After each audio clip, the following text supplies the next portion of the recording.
Les 10 visions prophétiques les plus impressionnantes et les plus symboliques écrites par l'apôtre Jean dans le livre de l'Apocalypse sont peut-être déjà en train de se produire.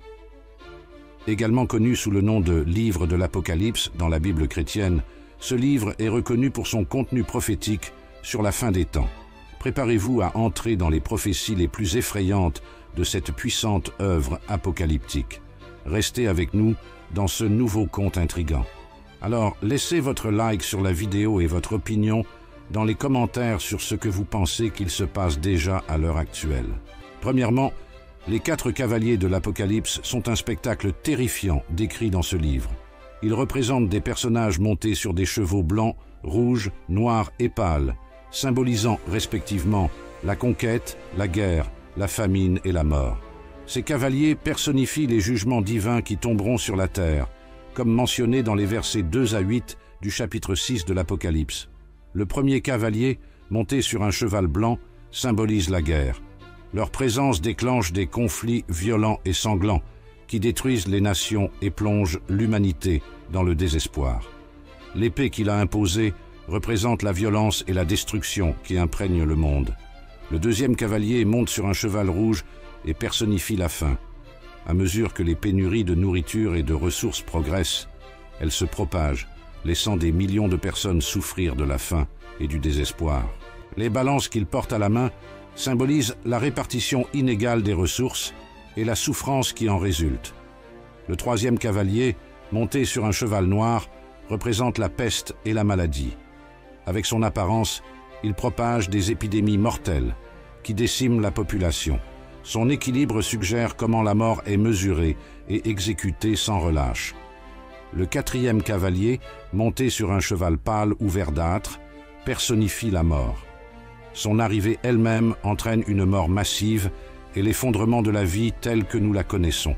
C'est lui qui recueille les âmes des défunts, expliquant les horreurs auxquelles l'humanité sera confrontée. Les événements actuels sur Terre, tels que les conflits armés en Israël et dans la bande de Gaza, en Russie et en Ukraine, reflètent les thèmes décrits dans les Écritures saintes sur les cavaliers de l'Apocalypse. La pandémie de Covid-19, qui a émergé début 2020 et a mis l'humanité en état de choc, cloîtrant la population mondiale, ressemble aux prophéties des cavaliers de l'Apocalypse. Deuxièmement, la Grande Tribulation est décrite comme une période de souffrance sans précédent qui affectera l'humanité. Il nous révèle l'ampleur et l'intensité de la tribulation qui se déchaînera à la fin des temps. Ce sera une période de souffrance extrême où l'humanité sera confrontée à des calamités, des persécutions et des défis sans précédent. Mais c'est aussi au milieu de cette tribulation qu'il nous est montré de l'espérance. Ceux qui restent fidèles à Dieu et qui sont rachetés par le sang de Jésus seront sauvés et trouveront la purification et la paix au milieu du chaos. Dans le livre de Matthieu, chapitre 24, versets 21 et 22, Jésus parle de cette période d'affliction sans précédent, car alors il y aura une grande tribulation, telle qu'il n'y en a pas eu depuis le commencement du monde jusqu'à présent, et qu'il n'y en aura pas. Et si ces jours n'étaient pas abrégés, plus personne ne serait sauvé, mais pour l'amour des élus, ces jours seront abrégés. Dans le livre de l'Apocalypse, chapitre 7, verset 14, il est fait mention de ceux qui sont passés par cette grande tribulation. Et je dis, « Seigneur, tu sais ». Et il me dit, « Ce sont ceux qui sont sortis de la grande tribulation, qui ont lavé leurs vêtements et qui les ont blanchis dans le sang de l'agneau. » Ce verset porte un message d'espoir et de rédemption pour ceux qui restent fidèles dans les moments d'épreuve et de souffrance. Un exemple contemporain de tribulation est celui des églises persécutées dans différents pays du monde. Ces communautés sont confrontées à des conditions qui reflètent des éléments de la grande tribulation. Troisièmement, les 7 coupes de la colère de Dieu sont des jugements divins sur l'humanité pécheresse, étant une série de châtiments décrits dans le livre de l'Apocalypse du Nouveau Testament. Ces bols sont versés par 7 anges sur la terre dans le cadre des événements finaux qui précèdent la fin des temps et le jugement final.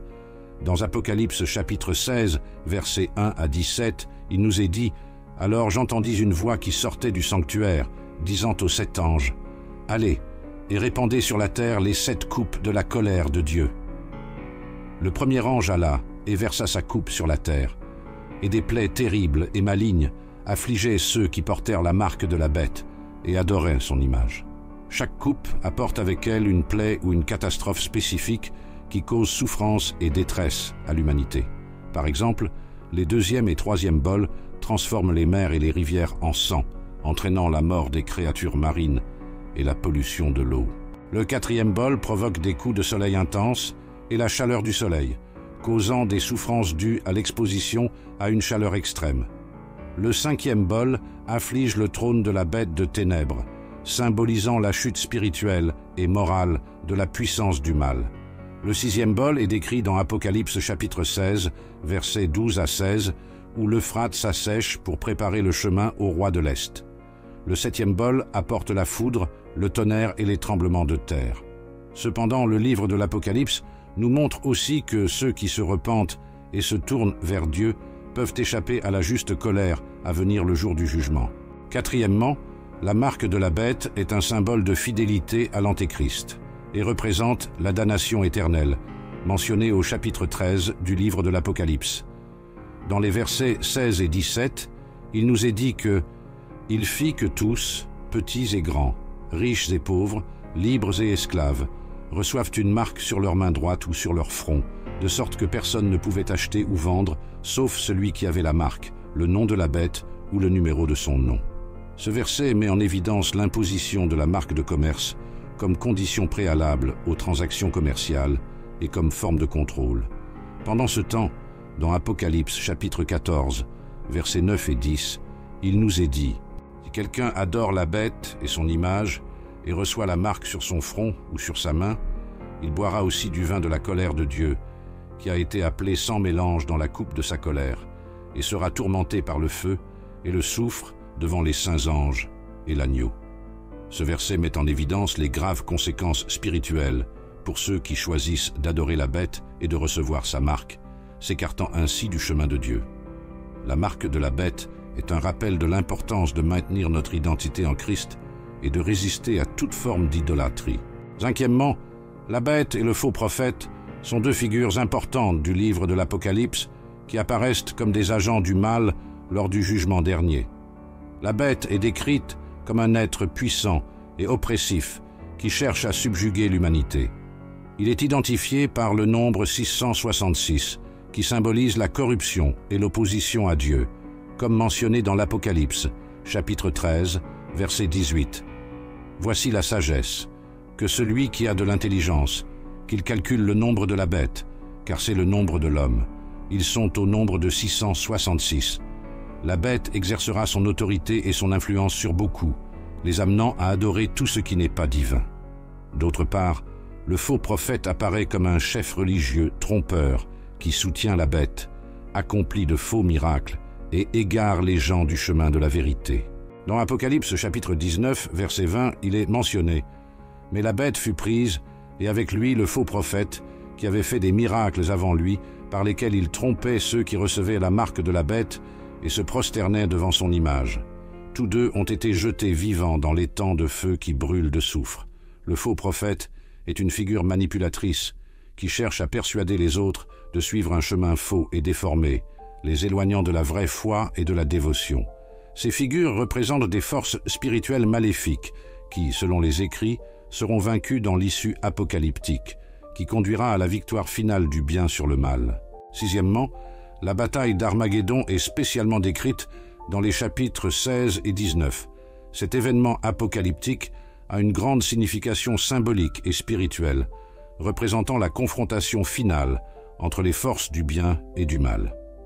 Au chapitre 16, verset 16, le nom Armageddon est mentionné, qui vient de l'hébreu et signifie « montagne de Megiddo ». Ce lieu, situé en Palestine, a été historiquement associé à plusieurs batailles dans l'Antiquité. Au chapitre 19, versets 11 à 21, l'apôtre Jean a une vision de la bataille d'Armageddon. Dans cette vision, Jésus-Christ est représenté monté sur un cheval blanc, appelé fidèle et vrai. Il juge et combat avec justice, avec des yeux comme des flammes de feu et de nombreuses couronnes sur la tête. Son nom n'est connu que de lui, et il est vêtu d'une robe imbibée de sang. Les armées célestes le suivent, vêtues de fin lin, blanches et pures, et montées sur des chevaux blancs. De sa bouche sort une épée tranchante, avec laquelle il frappera les nations. Il les gouvernera avec un sceptre de fer. Sur sa robe et sur sa cuisse est inscrit le nom « Roi des rois et Seigneur des seigneurs ». Un ange appelle les oiseaux du ciel à se rassembler pour le grand banquet de Dieu, où ils mangeront la chair des rois, des généraux, des chevaux et des cavaliers, libres et esclaves, petits et grands. La bête, les rois de la terre et leurs armées s'unissent pour faire la guerre à celui qui est assis sur le cheval et à son armée. Cependant, la bête et le faux prophète sont capturés et jetés vivants dans l'étang de feu qui brûle de soufre, tandis que les autres ennemis sont vaincus par l'épée qui sort de la bouche de celui sur le cheval. Les oiseaux font le plein de leur viande. La bataille d'Armageddon représente le point culminant de la lutte spirituelle entre le bien et le mal. C'est le moment où Jésus-Christ, en tant que roi des rois et seigneur des seigneurs, vainc les forces du mal et établit son royaume éternel de justice et de paix. La bataille culmine dans la défaite de ces forces du mal et la victoire du Christ. Septièmement, la résurrection céleste des morts, selon les Saintes Écritures, est la grande espérance de tous ceux qui croient en Jésus. À la fin, il y aura un temps où les morts ressusciteront, et les sauvés vivront éternellement avec lui.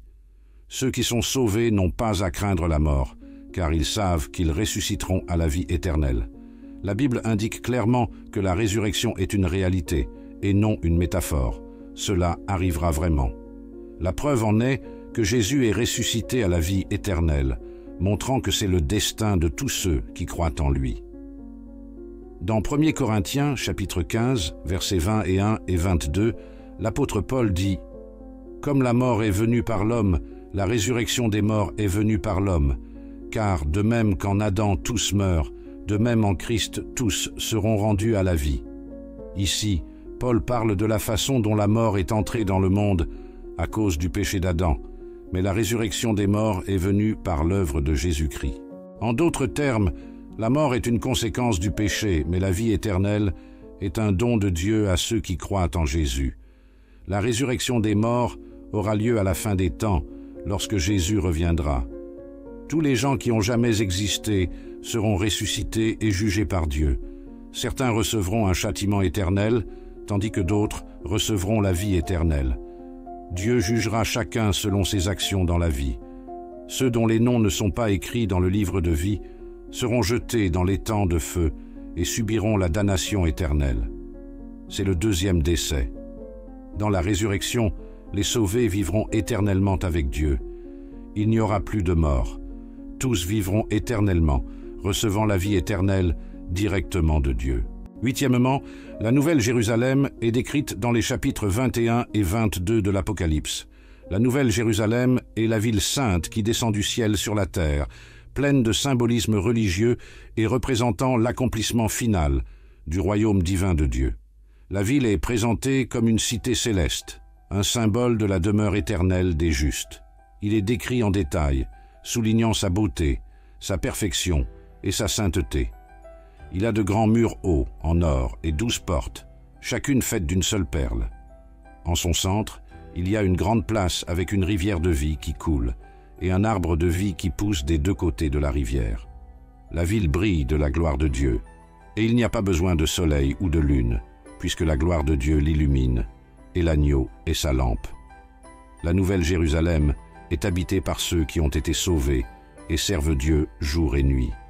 Dans l'Apocalypse chapitre 21, verset 2, il est dit « Et je vis la ville sainte, la Nouvelle Jérusalem, descendre du ciel d'auprès de Dieu, préparée comme une épouse parée pour son mari. » Ce symbolisme est puissant, représentant la promesse d'un nouveau départ, d'une renaissance ou d'un état transformé pour l'humanité et le monde dans son ensemble.